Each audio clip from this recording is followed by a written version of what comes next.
controversial. So you need to provide a lot of context for AI to work, but at the True. same time, you're not allowed to share it. Exactly. And there was not only a technological challenge, but also bureaucracy, security, and this kind of problem which we had to solve.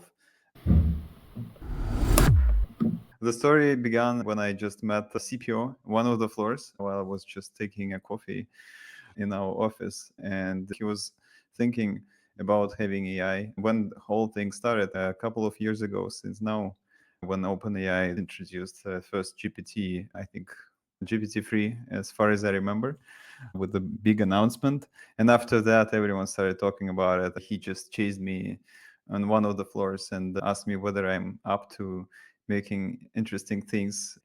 Yes, I can't resist such a good thing. We wanted to be ahead of all other competitors with releasing some features with AI. Hence, we had roughly 2 to 3 months just to figure out how we can make it happen.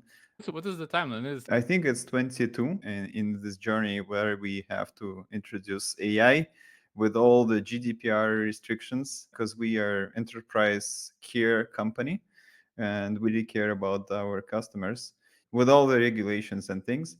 And the AI is quite interesting in terms of all regulations. With security folks, I think we spent more than 20 hours sitting together explaining what is the data flow, how we can solve some of the things, because we are not allowed to store any content outside of the Miro data centers. So we can't share that to Microsoft or whatever provider and let them store the data which our users generate. So we had to figure out how we can explain it to every single party in these conversations, as well as our security guys and our lawyers, that that's the case. We are not sharing anything.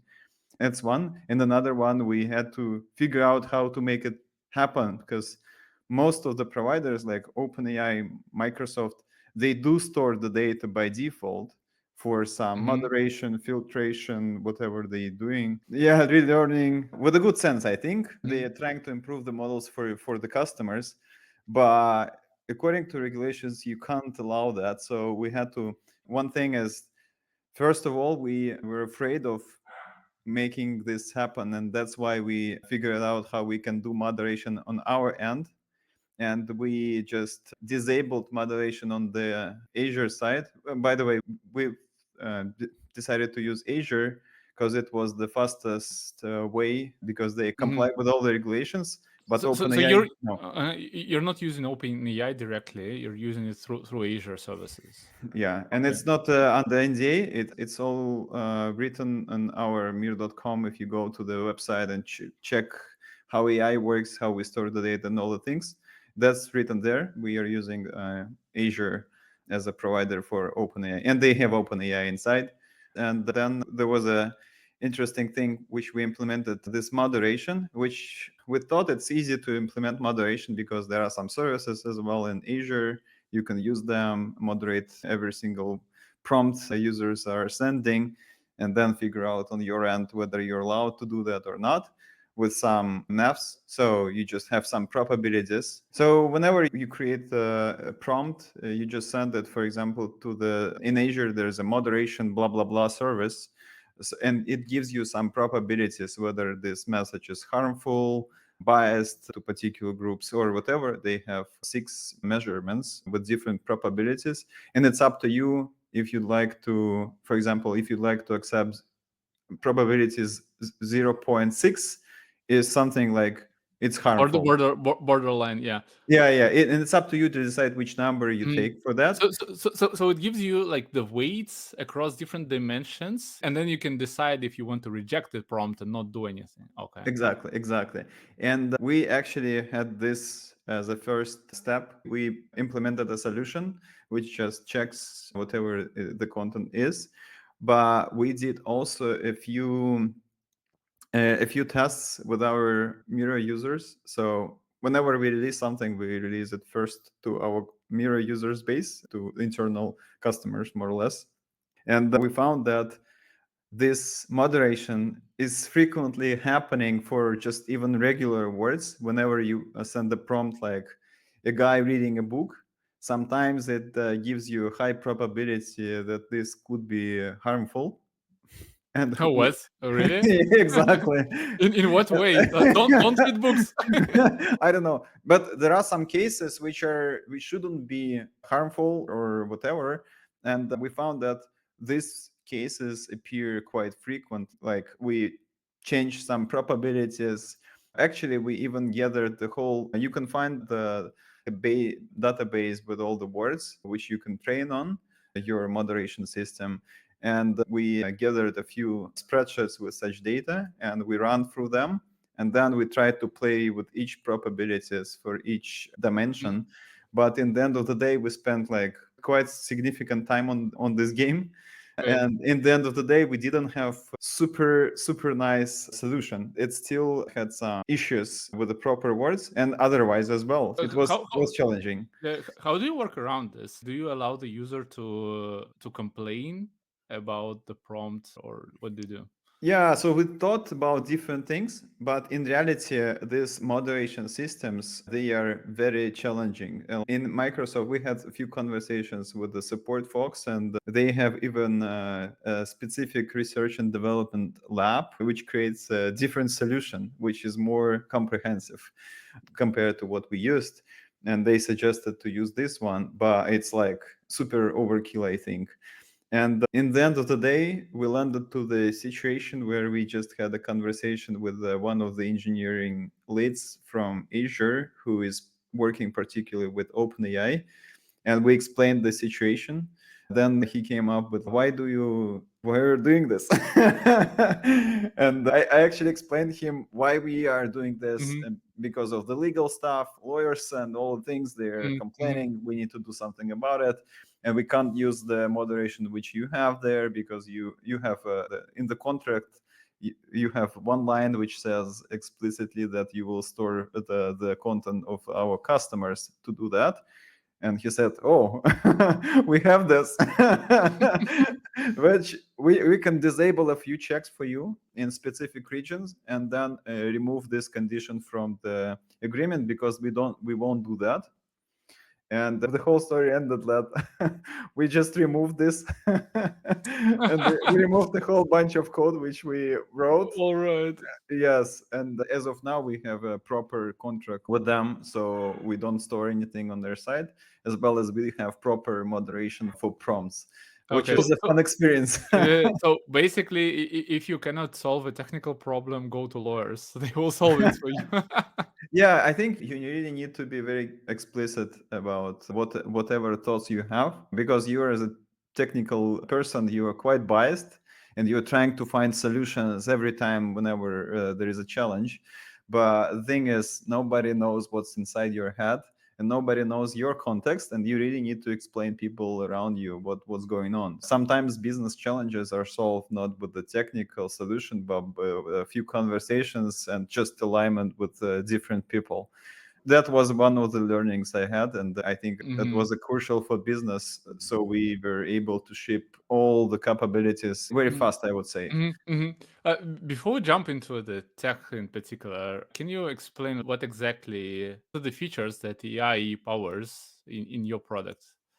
So nowadays there are tons of them. You can go to the Miro and try with Assistant. Yeah, some basic ones include image generation, summarization. You can also group some of the ideas which are on the board with particular groups. So It's called clusterization, but I'm trying to explain that. So I can choose a bunch of tickets and then ask what do they have in common, or generate me one summarizing it. yes. And Oh, the best thing I discovered for myself, to be honest, out of all this, because you can summarize anything with ChatGPT, and it's not a big thing to copy paste from one window to another. But I was really amazed with ideas with diagramming, because we have mind maps. And with mind maps, you can create something like, give me an idea how I can grow as a software engineer, and I want to become like XYZ. And it gives you a mind map with the learning paths. And then you can interact with that. So each single bullet, you can click on that and tell it particularly, I want to have more ideas with that, or I want to have some changes with that, give me this. And with that, you can just grow your mind map enormously. You can have very detailed learning curve for yourself if it's learning, and you can apply it to any other Yeah. things. So there's a site called Roadmap SH, and they collect all these roadmaps and what you need to learn and so on. Exactly, Right now, you exactly. don't need to go there. You just go to Miro. You ask, I want a learning path to this position, to this Yes. skills, and then you have an interactive conversation, like refine this or elaborate on it. Okay, very nice. Yeah, and that was a great example. Other things which is nice for enterprise customers, I think, is that you can generate your images, for example, for presentations with a particular design style. So with the particular design style, you can generate images for your presentation. So imagine that you're Apple and you want to have a like this kind of design everywhere, or you are Volvo and you have particular and particular style, so you would like to have particular images with that style. So you can do that, which is I think very nice because you don't need to hire like specific illustrators to apply your Yeah, design yeah. to the images, and you just with one click you can get it. But nowadays, I would say there are so many other features which team implemented. There are a lot of teams working on that. And through the last year or years, even, we've had the dedicated teams working on improvements there. And now you have also chat where you can interact with the content on the board through the chat. There are some upcoming features which would be released soon. And I think in October 8th, there would be nice presentations from our leaders presenting new Canvas 24 features. There would be a lot of things announced, including AI. You can check it out even now. You use them more or less every. And one thing I forgot to say that you can also generate the code there. We have a code widget, which is Why do you need the code on the Miro board? that's funny, right? Because I thought, why do we need the code there? Nobody would type the code in the canvas, right? But reality is that whenever you have any presentations, whenever you have any interviews, by the way, we all use Miro boards in the interviews, you will type, and it's better to type the code there with all the formatting applied there instead of just capturing some screenshots from your IDE or whatever. And whenever it was released, the code widget itself, we've looked through the statistics and we were amazed. It was naturally growing. We didn't have to even market it anyhow. So it was not promoted anywhere. And it was naturally growing. Even now, there are lots of folks using that. Great. It's Only for interviews, or it's just engineers. Imagine you need to have some diagrams. For example, in my case, when I was architecting the solution for AI, I was using just the board. I put the data flows there in Miro board. I put the timeline. I put some pieces of the architecture so we can brainstorm together. We can show them even to the folks who are not so techy so they can understand what's going on. And it's just one board where you have everything. And talking about the code widget, you can just define some contracts, for example. So we worked with multiple teams, collaborated with multiple teams. One was the data science team. There was a front end team for particular features. Yet another team was just developing this SDK and platform. And they have to define the contracts. So these contracts you can define just in this code widget, like in a standard Swagger format. And then you have one board which you can share across a lot of teams and have a single point of contact for everyone, which I think is great. all right. So it's like a fully blown architecture tool powered by AI. Yeah, powered by AI is a buzzword, I think, Yeah. but in case you'd like to generate something or improve it, AI is a great tool to do that. Okay, let's talk about how it works under the hood. So, if you take a look at the OpenAI API website, it's pretty Yeah. straightforward, right? You can send the prompts, you can send images, you can send documents to Assistant API, and then get some results back. Is Yeah. it like it's just API integration? Yeah, done. Go ahead. Maybe in some cases for somebody else, yes, but it's not that simple, to be honest. There are lots of things to think about. One of the things I'd like to mention that in Miro we use our own models to generate images. Hence, we are not using DALI or anything from OpenAI there. And our own data science team, they implemented the solution to generate this kind of images which apply your particular style of your company. Oh, And that's that doesn't work through OpenAI. It's through. no, that's a Mhm. homegrown solution. And that's one thing you need to think, even if you will just implement some proxy to OpenAI, you need to think about some limits. For example, if you will just forgot about limits, you're more or less paying to OpenAI for everything. And then somebody like your customer just opens a web browser console, figures out which API you have for your server, and then Uh-huh. just uses it for free, unlimited. But that is something you need to think about ahead. So you have to think to implement some limitation mechanics. More or less, you can think about mapping for each user number of prompts he or she sends. Mhm. That's a That simple that solution. that But honestly, that's a very straightforward thing which you can think of. But in case you have enterprise customers, you have a structure of organization, there you have teams, and there you have team members. And they have some interesting business related things. So for some of the companies, they'd like to increase the limits by X for everything. Somebody else personal accounts, they'd like to increase the limits just for themselves or their team. So you need to think through what other ways customers would like to work with. And that is also a challenge for engineering because in our case, nobody knew really well all the possibilities how we can provide our business features to different customers, and we had to figure out how they can work.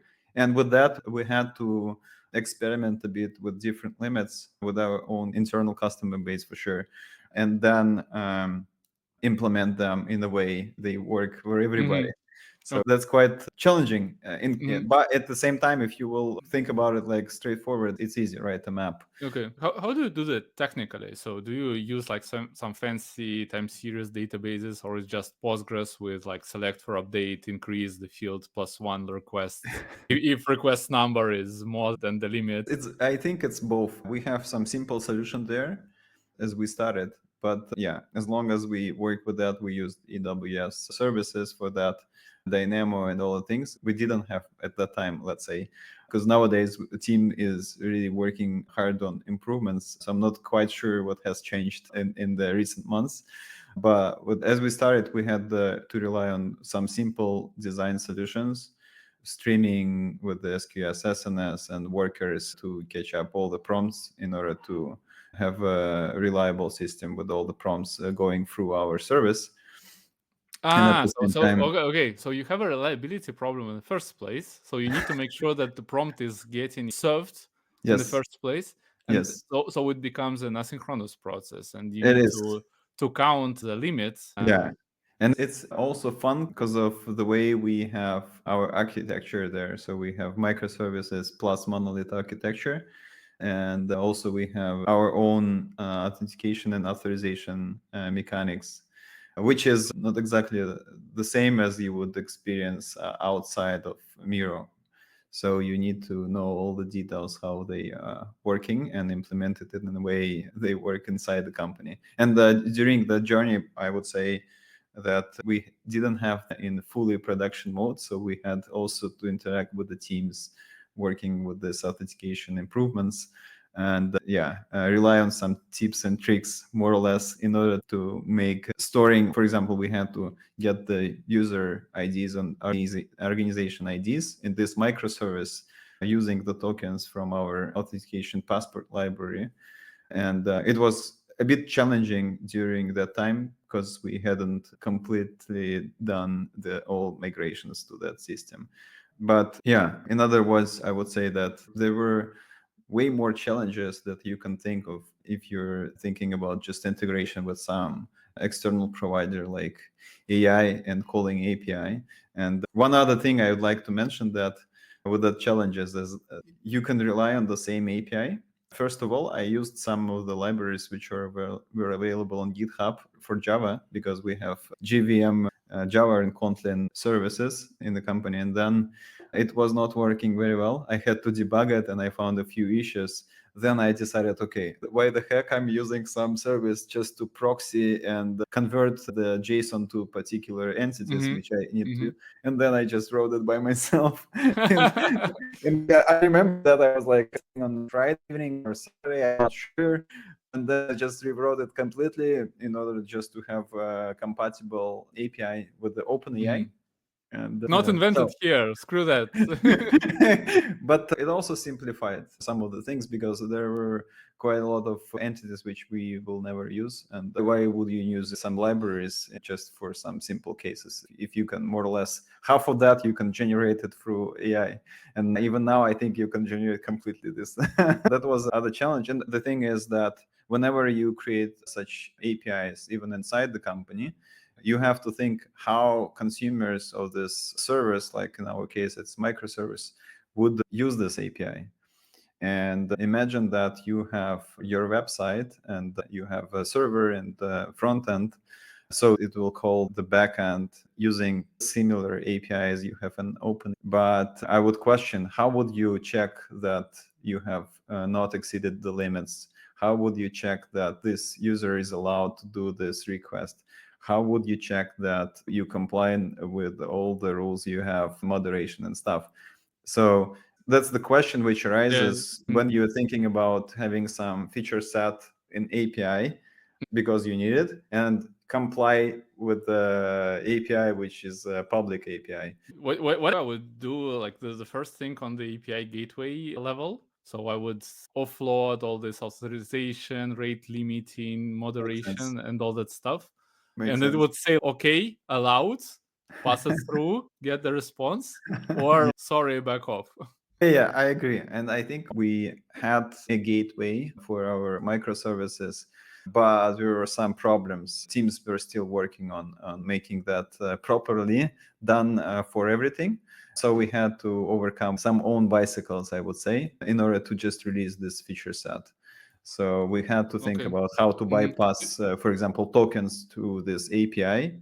And shouldn't the tokens be associated with the users, so user groups, so that you can?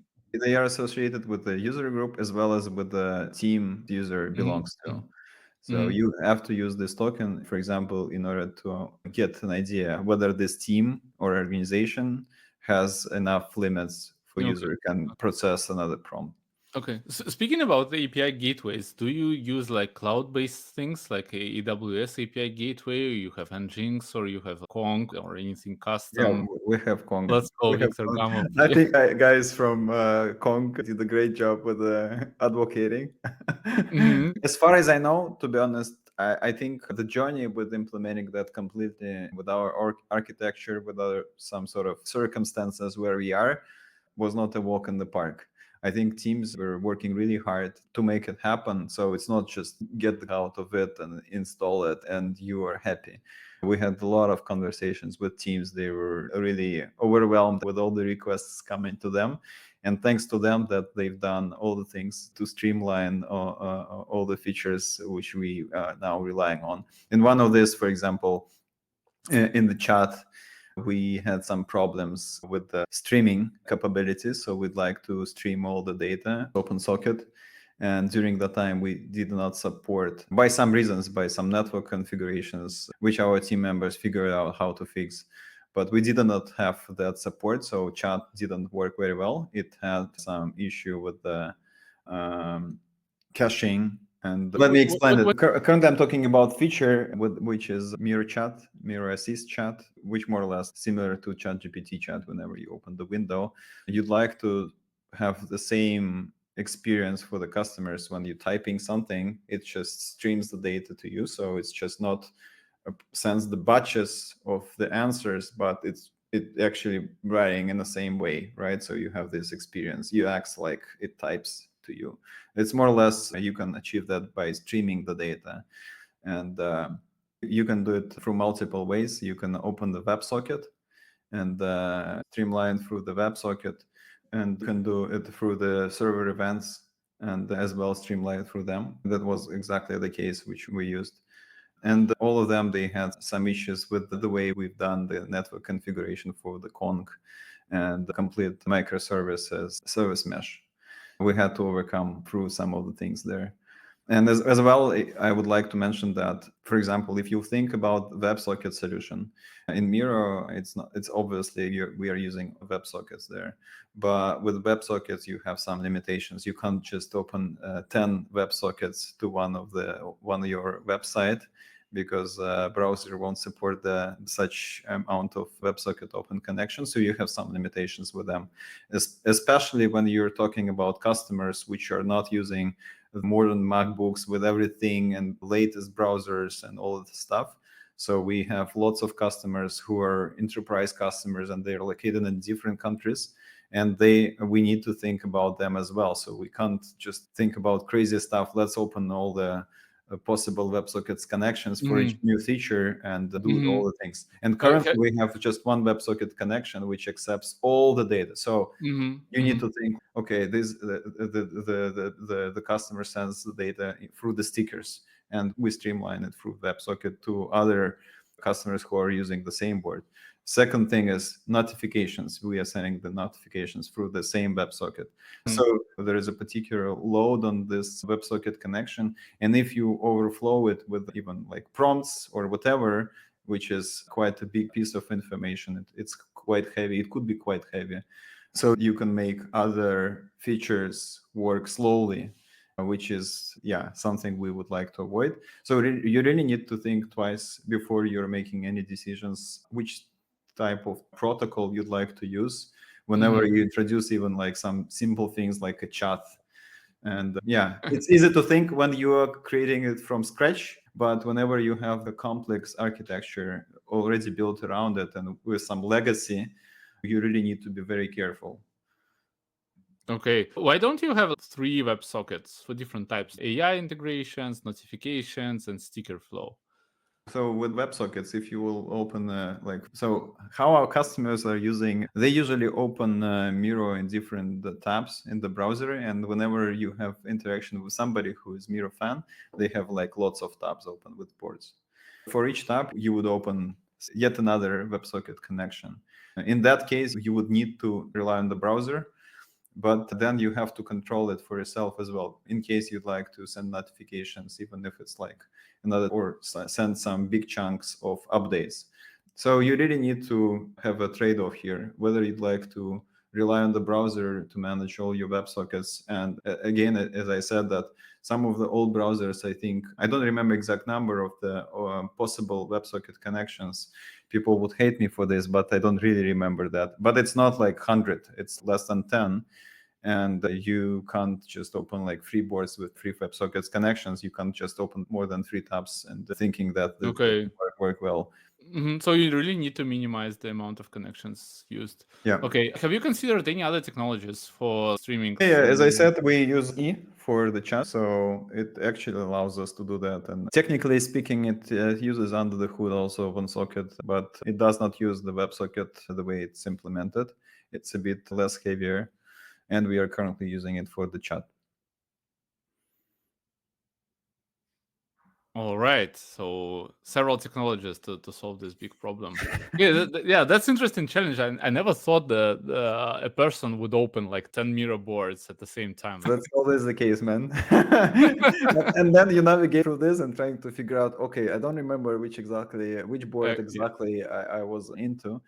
But again, I would say in Canvas 24 event, like in a few weeks, there would be a solution for this multiple tabs as well.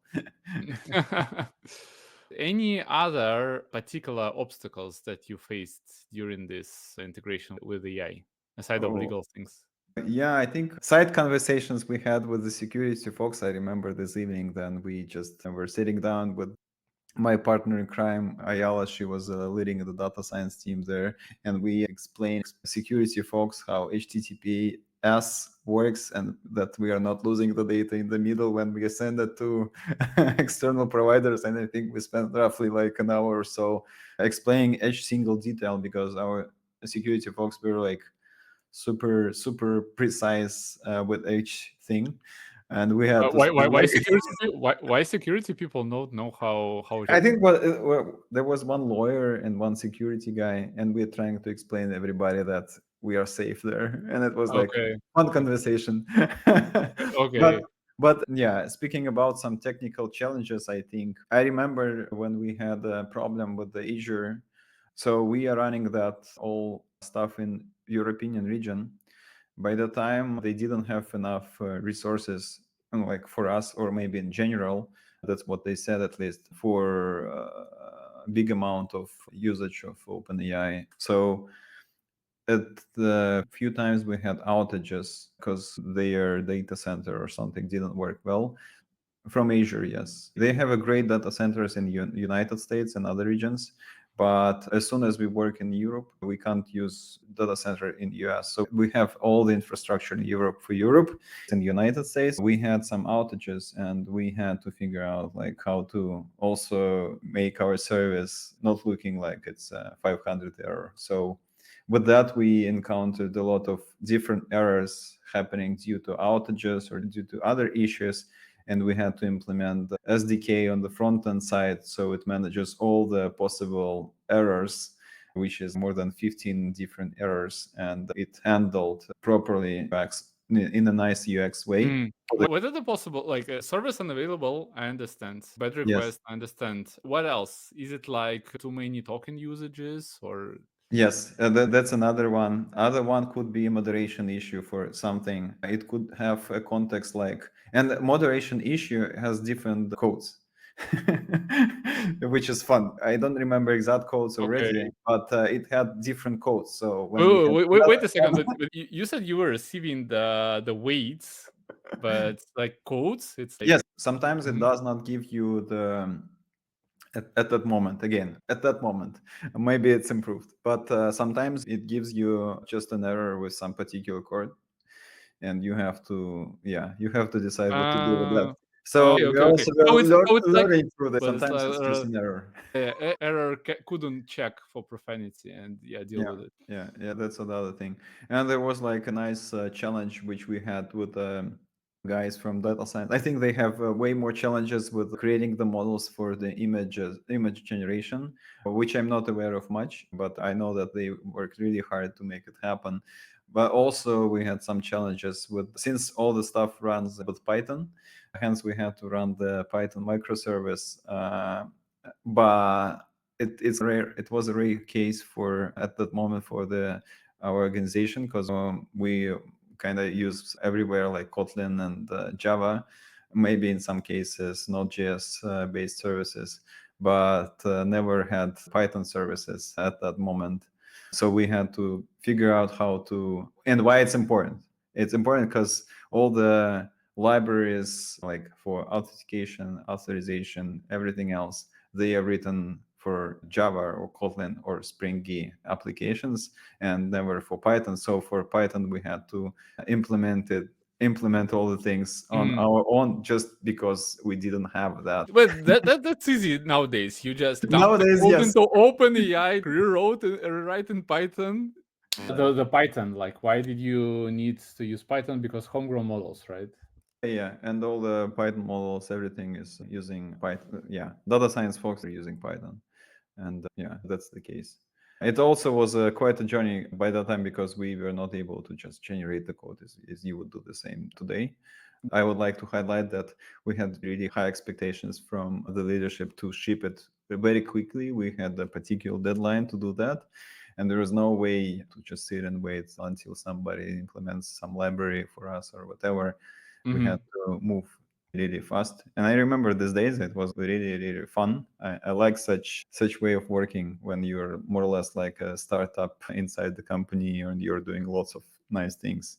And I Mhm. really appreciate all the folks working with me by that time. Okay.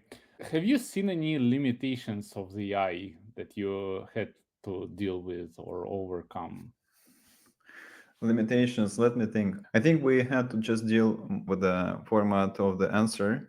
So we did some pre-prompting. For example, for diagramming, if you think about how you can create a diagram out of the prompt, the AI can give you a specific in Markdown or JSON or whatever you prefer. But you have to pre-prompt everything, so users don't know what's under the hood and they just click buttons on the diagram on mind map, or they click on the button to create mind map. They do not do specific pre-prompting on their end.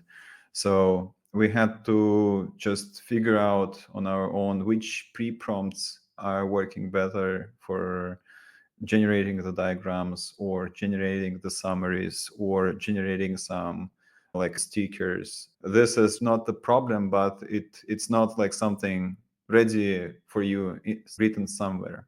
So you had to just try and then figure Okay. out what's So, best. this is exactly what is prompt engineering, right? It's not like how do you speak with True. ChatGPT, but it's like how do you pre-prompt your production with the API? Okay. That's true. That's true. I really don't like the buzzwords around AI, but that's not a big deal if you think about pre-prompting. But in reality, you just need to spend quite some time to figure out what's best. And if you're like a technical engineer, you always think how I can measure this, how I can measure that this is better than the other one. And it was not the problem which was solved during these days. And we had to like just spend some time with different pre-prompts, different prompts which are sent, because every single customer, they send the message to the system in different ways. It's very similar how you Google something, right? You can Google and use all the techniques to search, but at the same time you can just give your laptop to some just regular users, right? Not the technical folks who are keen to do that efficiently, and they will do that in different way. So you need to adapt your system and pre-prompts to such different use cases. I think that is something which comes with just experience and different, like trying different customers and experiencing how they use the system. It's not like difficult technically, but you just need to think how you can optimize that with the timelines. And you can't just pre-prompt like 1,000 lines message, right? So it also has some limits. Oh, of course. So, Yeah, because the number of tokens is limited. Yeah, exactly. and the more tokens you consume, the more you pay. So that's the economical question too. All That's right, true. wrapping up our conversation, what would you advise to developers? What should they learn if they want to bring AI features to their product? I don't know. Top three. First of all, I think you really need to decide what kind of outcome you'd like to achieve from the implementing AI into your product. Whether there is a business outcome, whether there is a marketing outcome that you have shiny product, whether there is just technical experience you'd like to achieve with having AI in your CV. That's one thing. Another thing is technical solution review. I would go with some RFC introducing AI for whatever reason you decided on the point number one, and then come up with some design like how you'd like to introduce it, and check with the security. If you're working in an enterprise company or going to check with the security, check with some internet website, some particular blog posts wherever somebody else in the enterprise implements the solution, and think about some moderation, think about like limits, think about how you can not lose the money when people will use the system more and more. And the third thing, I guess it's for the future. Nowadays AI is just API and you can do whatever you'd like to. But in reality is that whenever you don't know how all the LLMs and everything works, you can't think about real future. You're dreaming about how you can create another feature which generates summary for you or just an image. But I think real boosting capabilities exist when knowledge is far beyond just usage, but it is when you can understand what are the capabilities with the different LLMs, what are the capabilities with different technologies used in the browsers like WebRTC, for example, with streaming your voice or video, how you can make it faster, how you can beat your competitors with, for example, implementing new protocol similar to WebRTC if you can, so it streams like it's never done anybody, how you can use your technical knowledge to achieve business outcomes which are not achievable by other individuals on the market. Okay. Thank you very much. Yeah, thanks a lot. I think that was a Thank you. valuable insight. Yeah, Thanks for thanks a having lot. me. Tell us what you would build with integrating of OpenAI. So don't forget to leave a comments. That's a great moment to do that. Also, don't forget to press this like button down below. So that helps to grow the channel and bring more interesting people to the interviews. And that's it for today. Thank you very much. See you soon. Thanks for having me. Bye bye. Yeah, bye.